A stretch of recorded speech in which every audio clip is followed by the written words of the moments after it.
एक छोटे से गांव का नाम था चंदनपुर। यह गांव हरे भरे खेतों, शांत नदियों और पहाड़ियों से घिरा हुआ था। चंदनपुर में एक गरीब परिवार रहता था जिसका नाम था रामू का परिवार। रामू एक किसान था, लेकिन उसकी जमीन बहुत कम थी। उसकी पत्नी सुमित्रा और दो बच्चे गोपाल और राधा दिन रात मेहनत करते, फिर भी मुश्किल से दो वक्त की रोटी जुटा पाते। एक दिन रामू खेत में हल चला रहा था कि उसे जमीन के नीचे से एक पुराना घड़ा मिला। उसने घड़ा खोला तो उसमें से एक चमकदार रोशनी निकली और अचानक एक जादुई जिन्न प्रकट हुआ। जिन्न ने कहा, मैं इस घड़े का रक्षक हूं।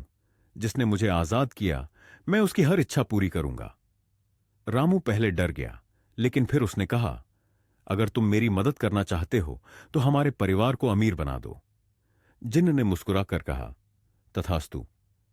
अचानक रामू के घर के पास सोने की ईंटों का ढेर लग गया। उसकी छोटी सी झोपड़ी एक बड़े महल में बदल गई। परिवार के पास अब अनगिनत धन दौलत, कपड़े और खाने पीने की चीजें थीं। रामू का परिवार अब पूरे गांव में सबसे अमीर हो गया। लोग उन्हें सम्मान देने लगे।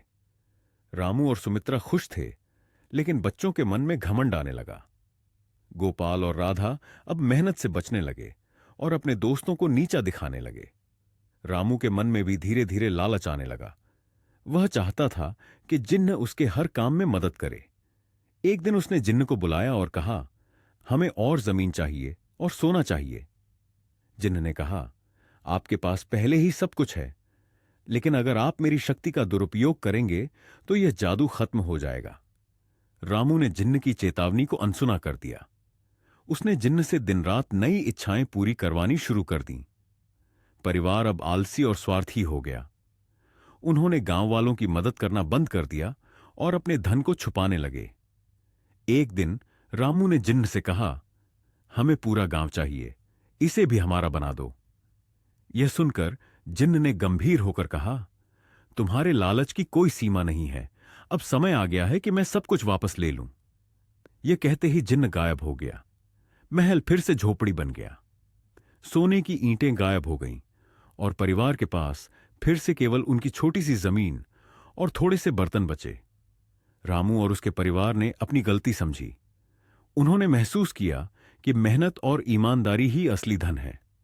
उन्होंने फिर से खेतों में काम करना शुरू किया और गांव वालों की मदद करने लगे। चंदनपुर में रामू का परिवार गरीब तो था, लेकिन अब उनके दिल अमीर हो गए थे। वे समझ गए कि जादू कभी स्थायी नहीं होता, लेकिन सच्ची खुशी केवल मेहनत और संतोष में है।